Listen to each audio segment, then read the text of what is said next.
Bonjour à tous.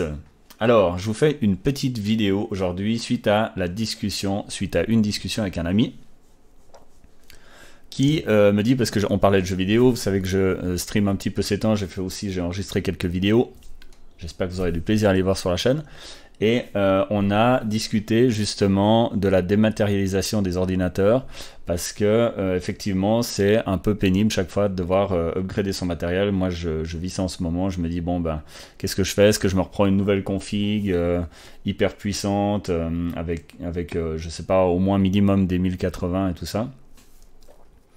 Et puis je me suis dit bah tiens, ouais, alors qu'est-ce que c'est que cette idée parce que ça fait un moment que je teste des trucs. Moi aussi, de mon expérience professionnelle dans le multimédia, j'ai eu aussi pas mal à expérimenter la virtualisation, donc l'usage d'un PC dématérialisé pour faire par exemple des rendus 3D, les render farm, tout ça, c'est hyper pas nouveau, ça date déjà, ça fait plus de 10 ans. Après, ça s'est bien démocratisé. C'est devenu surtout accessible en termes de prix. Et puis, on a tout d'un coup accès pour des prix relativement raisonnables, de l'ordre de, je sais pas moi, entre 20 et 40 par mois, à des machines qui sont assez puissantes pour pouvoir jouer. Alors après, c'est pas forcément un nombre d'heures illimité, etc. Mais... Enfin, ça dépend de l'offre, en fait. Voilà, tout simplement. Et on serait en droit de se dire, typiquement, ben, tiens, si Netflix offre un abonnement auquel on va pouvoir accéder à une multitude de films de manière, voilà, absolue, comme ça, est-ce qu'on peut pas faire la même chose avec les jeux, justement, un petit peu comme la plateforme Steam, sauf que ben on s'achète les jeux au détail, mais en fait d'avoir justement une plateforme qu'on paye qui nous donne accès à du gaming. Donc en fait on se pose plus la question, en fait on a juste accès à du gaming, et puis on doit plus rien se soucier, on va payer son truc par mois comme ça, et on aurait une expérience utilisateur de gaming, c'est-à-dire le PC qui tourne derrière, et puis qui va streamer simplement qui va streamer simplement le résultat du calcul, c'est-à-dire finalement une sorte de vidéo de ce qu'on joue. Et ça existe justement, ça existe depuis pas mal de temps. Il y a une offre qui est en train de se positionner, qui a l'air assez efficace, parce qu'après le problème, bah, c'est tout le problème de l'efficacité, quoi. Est-ce que ça va fonctionner suivant où on se trouve par rapport au serveur, suivant la connexion internet qu'on a? Voilà, enfin tous ces trucs-là, c'est clair que je ne mets pas en doute que la puissance du PC lui-même va être à la hauteur, puisque après, ben, chez Shadows par exemple, qui commence à être assez connu maintenant, alors c'est pas tout à fait encore disponible, d'après ce que j'ai compris, j'ai vraiment pas tout à fait tout compris, mais c'est pas, voilà, donc si on peut précommander, et puis on a 3 offres, alors là... On a justement, ben, là on n'a pas trop de soucis, on a une offre démarrage avec 16 par mois, enfin 17 par mois, et donc on va avoir idéal pour faire de la Full HD, donc ça suffit pas mal pour faire des streams sur YouTube. Des GTX, donc il y en a une de 1080, et après on a un bon processeur et pas mal de mémoire. Et puis du stockage et tout ça. Ça veut dire qu'on va prendre ça, on va accéder à un PC un petit peu comme si on était à la maison, on va pouvoir installer des jeux, on va pouvoir mettre la plateforme Steam et tout ça. Et puis on va jouer comme si on était chez nous, sauf qu'il n'y aura pas le bruit du PC. Et chez moi, je le sais, c'est un peu problématique, j'ai ma carte graphique qui a tendance à gueuler. Et puis... donc soit tu vas le dissimuler dans un box un petit peu insonorisé comme ça, puis tu tires les câbles jusqu'à ton poste de travail, ce qui fait qu'après tu as une expérience jeu qui est beaucoup plus confortable. Ou alors après tu vas simplement utiliser ce type de truc là quand ce sera disponible. Puis à ce moment là, en fait il faut juste un PC qui affiche de la Full HD, enfin sur ton écran, qui permet d'avoir une expérience par exemple YouTube idéale, c'est à dire que tu peux voir des vidéos en bonne qualité avec une bonne connexion internet, parce que finalement c'est un petit peu ce qui va se passer. Ils vont nous streamer en fait ce qui se passe sur l'ordinateur, et nous on va vivre cette expérience à travers un direct du jeu qui est joué lui sur un PC qui est à l'extérieur. C'est ça vraiment la proposition que je trouve absolument excellente. Alors déjà, avant que j'oublie de le dire, et puis comme je disais un petit peu au début, je trouve que ce serait incroyable d'avoir l'expérience complète, c'est-à-dire qu'on paye par exemple pas 16, 31, on va payer, disons pour une config comme celle, comme la première ici, on va payer par exemple 50 ou 100 balles, j'en sais rien, enfin un montant comme ça qui sera peut-être effectivement un petit peu plus important. Mais par contre, un peu comme Netflix, on va pouvoir accéder à tout le panel de jeux, en fait à un certain panel, je sais pas, une centaine de jeux par exemple. Et puis à ce moment-là, on a vraiment le truc qui est totalement complet. On a justement les jeux plus l'expérience de jeu. Et ça, par contre, j'ai encore pas tout à fait vu ça. Et je pense que ça va venir. Parce que je pense que voilà, les millennials, eux, ce qu'ils veulent, c'est plus forcément posséder. D'après ce qu'on voit, on va dans un avenir certain où les gens veulent un petit peu plus en fait utiliser, mais pas forcément posséder le truc. Ça, c'est vraiment le truc de la propriété. C'est une notion qui commence à vieillir. Et donc, les nouveaux utilisateurs du monde, en fait, ont envie d'expérimenter, ils veulent s'acheter de l'expérience, ils veulent la louer, mais ils veulent plus la payer pour la posséder. Voilà, c'est cette histoire de propriété qui est en train de varier. Et c'est pour ça qu'on voit des trucs comme Netflix, on n'a plus envie de s'acheter un DVD. On va se payer un abonnement et on va regarder à outrance des séries. Et pour les jeux vidéo, c'est un peu la même chose. On va vouloir plutôt les louer, et je pense qu'il faut aller carrément jusqu'au bout en offrant effectivement cette expérience où on n'a pas de ralentissement, on ne doit pas se racheter un nouveau PC tous les ans, tous les 2 ans pour être à peu près à la mesure de ce qui se fait dans les jeux vidéo. Aujourd'hui, la tendance pour être vraiment ultra confortable, ce serait une 2080 avec beaucoup de RAM et puis un bon processeur. Surtout si en fait on fait un peu comme moi, on joue et on stream en même temps sur la même machine. J'ai vu justement des configurations, par exemple il y a Squeezie qui expliquait un petit peu sa config, j'ai trouvé intéressant. Donc il a une machine très puissante. Elle va jouer, lui il va jouer sur cette machine, il va être sur l'écran de cet ordinateur-là. Et il a une deuxième qui va recevoir en fait le flux en Full HD ou en plus, hein, ça dépend après, là on peut vraiment se lâcher avec de telles configs. Et puis en fait va faire l'encodage directement en MP4 et le streamer. Donc on a une machine qui reçoit le flux vidéo, qui va faire l'encodage et le streamer. Et puis donc qui fait toute l'expérience internet, et puis toute l'expérience vidéoludique est assurée par la machine principale qui elle est boostée à bloc et qui va justement pouvoir offrir un confort d'utilisation qui est grand sur la plupart des jeux qui existent aujourd'hui. Et donc ouais, je pense qu'une bonne config pour faire ça aujourd'hui ce serait une 2080. Maintenant les 1080 franchement sont déjà assez cool. Moi la mienne personnellement c'est une 670. J'ai vu que par rapport à des cartes un peu modernes, on fait pas des sauts de x10, hein, on fait des sauts de x2 par exemple pour les meilleurs. Sinon c'est quelques pourcents, c'est 20-30% pour des cartes actuelles d'augmentation en termes de nombre d'images par seconde et tout. Moi je pense qu'il me pose plus de problèmes sur ma config à moi aujourd'hui, c'est par exemple le fait que comme j'encode et que j'ai pas un CPU qui est hyper puissant, en fait va commencer à retenir un petit peu la charge sur le calcul des jeux vidéo, et puis c'est là que je vais avoir ma limitation personnellement. Donc voilà, ça c'est un truc qui est en train d'arriver, les Shadow PC. Si vous connaissiez pas, moi j'avais pas connaissance d'une telle offre en fait, et d'ailleurs elle n'est pas encore vraiment validée. D'après ce que j'ai vu, il y a aussi un PC Shadow Ghost, je sais plus comment ils appellent ça, je crois que c'est un Shadow Ghost, qui permet en fait de plus avoir de PC. À ce moment-là, on utilise, c'est comme une box, on la met, c'est un mini PC dedans, et il est assez fort pour justement recevoir des streams, etc. Faire tourner voilà, une config avec un bon écran, et puis du coup il fait pas de bruit, il est optimisé à mort, et c'est lui qui va établir la connexion avec le vrai Shadow PC qui lui sera très puissant, et il sera dans un data center hébergé par cette compagnie. Donc on voit que les offres, on a 16, 17...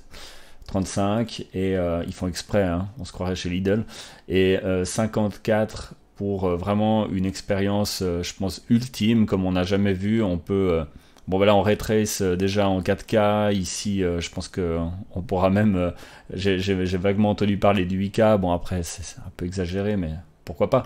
Et ça va permettre aussi, voilà, pour un montant mensuel qui est pas non plus déraisonnable, d'avoir une config PC. Par contre il faudra s'acheter les jeux, voilà.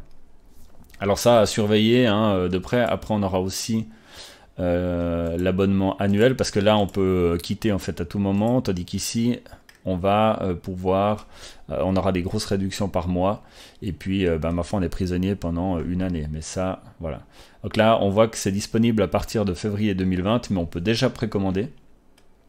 Et du coup, bah, on sera un peu dans les premiers servis parce que je pense que ça va faire un énorme malheur sur Internet, ce truc. Et ouais, et en plus, c'est à eux d'assurer l'évolutivité du matériel. C'est surtout ça, quoi. Ensuite, alors moi, j'ai testé une autre offre qui s'appelle Vortex.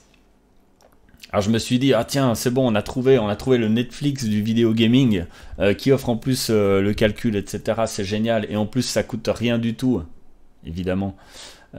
Donc j'ai sauté dedans. Alors, ils font un ping test pour te dire justement si c'est bon. Alors là, ils disent good. Voilà, alors je sais que ma connexion, normalement, elle permet de faire largement ce qu'on évoquait tout à l'heure, c'est-à-dire du streaming de ce qui se passe sur leur serveur. Et puis, après, j'ai été voir un petit peu l'offre des jeux. Et là, j'ai vu, oh, wow, tous ces jeux incroyables et tout, il y en a une centaine. Des machins que j'avais même jamais entendu parler. Et puis, je me suis dit, ah, mais tiens, alors comment ça marche et tout. Et alors, en fait, finalement, c'est un peu le truc, c'est que là, tu as l'impression que tu vas pouvoir jouer pour le prix que tu payes, c'est-à-dire 9 € par mois. Donc j'étais un petit peu naïf, hein, évidemment, mais tout est permis. Peut-être que je me suis dit, ils ont un abonnement super puissant avec Steam. Et puis en fait, ils peuvent redistribuer parce qu'en fait, il y a un nombre d'heures limité. Je crois que c'est 50 heures par mois. Donc je me suis dit, ça y est, ils ont trouvé le truc. Tu peux jouer 50 heures par mois. Et eux, ils mutualisent une licence spéciale qui paye très cher avec Steam. Et je me suis dit, ah voilà, c'est gagné, c'est enfin le truc. On a trouvé la solution pour jouer autant qu'on veut, enfin 50 heures par mois, et puis ben, ça se développera de plus en plus. Et il n'y a plus besoin de s'inquiéter justement d'acheter les jeux ou simplement de la puissance de calcul. Alors, j'ai testé ce truc, et il y a après une petite interface qui se télécharge sur le bureau. C'est une espèce de petit Netflix du gaming, comme ça s'ouvre, on peut faire une recherche, chercher le jeu, tac, on clique, après on arrive dedans, et boum, ça nous demande en fait notre code et notre login pour Steam. Parce qu'en fait, les jeux, ben, c'est nous qui devons les acheter, c'est nous qui devons les posséder sur Steam. Et puis ensuite, eux vont pouvoir faire le calcul et le streamer à travers leur système. Alors du coup, comme j'en avais pas moi personnellement sur Steam, que j'avais payé et qui était aussi disponible sur leur plateforme, parce que c'est ça le truc en fait, c'est qu'il faut que le jeu soit à la fois aux deux endroits. Ils doivent être capables de le calculer, de le streamer, et puis donc c'est pour ça qu'il n'y en a qu'une centaine. Et sur Steam, bah, tu dois l'avoir aussi, tu dois l'avoir payé. Donc j'ai testé un jeu gratuit, tout simple, je me rappelle plus lequel c'est. Ça aurait été pas mal que je fasse cette vidéo en faisant la démonstration, mais peut-être... Enfin, j'ai pas, voilà, j'ai pas pensé à ça. C'est un jeu avec un oiseau, voilà, c'est ça. Alors, ce jeu a l'air d'être gratuit. Donc là, on voit, c'est marqué Include. Ou alors, il faut avoir une licence. Et donc, j'en ai testé quelques-uns qui étaient Include comme ça. Ils n'ont jamais démarré. Et puis... en fait, ceux qui ont démarré, et il y en a très peu, ils ont beaucoup de lag. En fait, je pense pas que c'est le calcul de leur côté, parce qu'ils doivent être au moins sur des 1080. La plupart des data centers et tout qui tournent des cartes graphiques typiquement pour faire du calcul GPU et tout ça, c'est les 1080 au moins. Donc je pense pas que ça vient de chez eux. Je pense que c'est juste la ligne, on est tellement loin du serveur qu'en fait ça lag. Et l'expérience, elle est pire que chez moi sur un jeu super puissant avec la maigre carte que j'ai. Donc en fait, expérience tout à fait détestable. Je me suis retrouvé à mettre chaque fois des commentaires parce qu'ils te demandent ton expérience. J'ai mis chaque fois bad. Bah oui, parce que je pouvais pas jouer en fait en plein écran, en Full HD. Ça saccade, je sais pas, j'avais même pas j'avais du 10 images par seconde, je pense. Et en plus, avec des trous, c'est-à-dire que d'un coup, il y a un trou en plein milieu, des 20 et quelques images par seconde, il y a un trou, d'un coup, le jeu saute carrément. Et puis, bon, bah voilà, c'est une expérience qui est complètement détestable. Moi, j'ai vraiment pas trouvé ça bien. Je trouve qu'il y a un bon effort, en fait, d'aller dans cette direction. Je pense que c'est vraiment l'avenir. Mais il faut pas faire un ping test comme ça, et puis dire que tout va bien, puis que l'expérience va être bonne. alors qu'en fait l'expérience elle est absolument détestable. À ce stade-là, parce que moi tout ce que j'ai fait c'est que j'ai testé 4 jeux, j'ai mis que des mots et commentaires, puis après ben j'ai fait sauter mon abonnement immédiatement. Enfin j'ai testé ça pendant 1 heure et puis j'ai immédiatement fait sauter mon abonnement. Donc je vois pas à quoi ça sert. Autant dire ici tout de suite, faites gaffe, vous pouvez quand même signer, mais franchement on peut pas garantir votre expérience utilisateur. Voilà, point final, c'est honnête. Après je me dis bon pour 9 balles, allez je teste quand même, mais au moins je suis prévenu, parce que là je me dis bah tout va bien, j'ai trouvé la solution, je vais pouvoir streamer avec ce truc, puis en fait c'est de la merde, voilà, faut le dire en bon français, faut pas prendre des chemins, c'est vraiment de la merde. Donc en tout cas pour moi et ma géolocalisation. Donc voilà, si vous tombez sur cette offre, putain, faites gaffe, je trouve que c'est pas vraiment très riche. J'ai perdu mon temps simplement, enfin, j'ai pas perdu mon temps parce que j'ai fait une expérience. Donc voilà, ça m'a coûté 9 balles. Je vais m'en remettre, ça va me prendre 10 secondes, c'est bon. Mais par contre, voilà, c'est pour dire que ça existe, il y en a sûrement plein d'autres, il y en a sûrement plein d'autres des meilleurs en plus. Après, pour les mecs qui sont hyper forts en programmation, vous pouvez tout à fait setuper un AWS chez Amazon, hein, donc ils ont des serveurs méga hyper puissants qui foutent rien toute la journée, certains. Et si vous avez un peu de bagou comme ça, vous pouvez vous setuper une machine virtuelle et puis jouer dessus et streamer. Parce qu'après, alors surtout, la qualité du stream, si en plus la machine est puissante, en plus elle est raccordée sur des tubes Comac en fibre optique. Donc après, pour streamer sur des plateformes de stream, enfin, on est parfait quoi. Donc ça a aussi cet avantage, il n'y a pas que le côté... disons de la déportation des problèmes de calcul, etc. Mais il y a aussi la proximité avec des nœuds de internet qui sont puissants et une rapidité et une reliabilité qui est vraiment excellente, exceptionnelle avec les gros data centers. Donc pour moi c'est l'avenir, c'est sûr. Maintenant reste de trouver un prix et pour qu'ils puissent garantir finalement une expérience complète, je pense, ce serait génial. C'est-à-dire que, comme j'ai dit tout au début, les plateformes en fait comme Shadows, ce qu'elles devraient peut-être faire, c'est garantir aussi l'abonnement, c'est-à-dire aux jeux, un peu comme Netflix pour les films et les séries. Donc en fait, c'est eux qui assument une grosse licence et puis ils peuvent la mutualiser avec les utilisateurs. Comme ça, tout est transparent, on a une seule offre, on paye un prix et on peut jouer. Et ça, ce serait vraiment excellent, quoi. Voilà. Bah, je crois que c'est tout pour cette vidéo. J'avais pas envie de faire de montage, donc je vais la livrer telle quelle. C'était un peu un exercice aussi pour moi. J'avais envie de faire une vidéo qui soit pas surcoupée, machin, etc. Donc j'ai parlé simplement avec le cœur. Je vous ai parlé de mon expérience avec ça. J'espère que vous allez en faire quelque chose. Et puis surtout, j'avais envie d'échanger sur un peu l'avenir du gaming en termes de matériel. Et je pense que ben voilà, le résultat est là. Si vous avez aimé cette vidéo, merci de mettre un petit pouce bleu, ça m'aide beaucoup, ça aide au référencement et de la partager aussi, parce que je pense que tout le monde n'est pas au courant de ce truc-là. Donc si vous avez des amis, des potes joueurs, vous pouvez leur envoyer cette vidéo, ça leur fera sûrement très plaisir. Et puis pour moi c'est terminé aujourd'hui. Alors je vous donne rendez-vous dans une prochaine vidéo, à très bientôt.